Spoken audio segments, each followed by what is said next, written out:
now we're going to share about how God works. Whoa. Yeah. And kind of how we're going to do that is like, how when we start inviting God into our life and kind of intentionally doing that, then God starts to meddle in our lives. So we want to just tell some stories about that, and also to have a loving image of God. This really helps to have a loving image of God when we talk about how God works. Well, one of them that I think turned out to be kind of humorous, but at the time it didn't feel that way, was about 2 years after I was newly single, and I was in charge of my own income and my own way of life. I was working really hard to take care of myself, and I was actually overworking and traveling a lot and doing this big fundraiser. And I had a pretty strong anxiety reaction to work in general. And I would get these nosebleeds that wouldn't stop for 20 minutes. And I knew that was a sign that I shouldn't be doing this. But that was my way of life, that was how I earned a living. And so it was really hard. But I went to my doctor and I told her about my anxiety reaction. And I told her that I wanted to talk to my spiritual director and my therapist first before I decided whether I wanted to go on medication. So she said that'd be fine. And when I went to my therapist and my spiritual director and told them that I thought this was a spiritual invitation, they both smiled. So I kind of knew that. I knew we were on to something. The truth was on the table. Truth was on the table, right. So what I learned over that period of time and for the next couple of years of processing this was I lived a disabled life. I had an anxiety disorder and my life was really disordered. And so with God's help and the help of my spiritual director and therapist and friends, I decided to really change my life. And so I reduced my expenses by about 60% and I quit traveling and I invited God in to show me what kind of work I would do if I wasn't going to be doing that kind of work. And of course, here's an example. We're doing this taping instead of me going out and doing a keynote, which is really wonderful. And I've become an artist and, more of a mentor, and it's just been wonderful.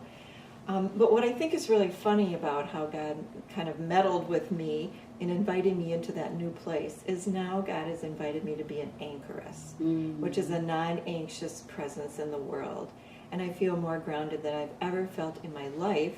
And what's so funny about that is God's chosen this woman with an anxiety disorder to be an anchor, to be a non-anxious presence. And I just think that's pretty hilarious. God works in really funny ways that way. That's amazing.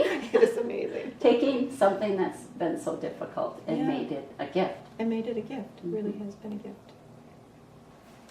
So Tamie, why don't you share a way in which God has meddled in your life? Well, I have had in the last 3 years several losses in my family. And so I had a brother and a sister that died 2 weeks apart, just a little over 2 years ago. So that was a lot of grief. And what I noticed was that God was showing up in a way that He was allowing me to tell my friends that I was really afraid that I might fall into some depression, losing 2 siblings that close, and my sister was really close to me. So I was telling my friends that, and at the same time, God was just reassuring in me that we were going to be on a journey together, and that this was going to be something that I was just going to have to fall into God's lap, take the time to grieve and to be present to the process. And not stuff the grief. And not stuff the grief, yes. And what kind of came of that after a few months was I had a dream that I should leave the job that I was also in. So I thought, well, another loss? And it was really something that God was inviting me to. And so that I could spend more time being in the loss. And there's so much confusion in loss that God was just inviting me to continue to be on the journey. That I was on the journey and I was doing the work, and letting go of this job was the next part of it. So, it felt sweet, but it also felt like, okay, here's another big shift, something else to change. And so I did that, and God just continued to show me the love that He has for me, and just has deepened me so much through these losses. Like, go figure, you know, like great sorrow and grief, but then also this joy that came from staying in that.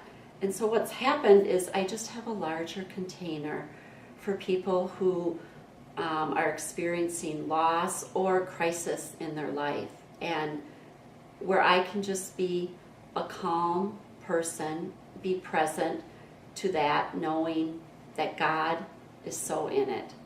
And a lot of people who experience death feel God has disappeared on them. Yeah. But once you soaked into the grief, you found God in the grief, which is really powerful. Yeah. And God can transform when you go to the depths of your pain and you break open. There's just so much transformation. Absolutely. And so much love. So that's been the journey. It's very cool.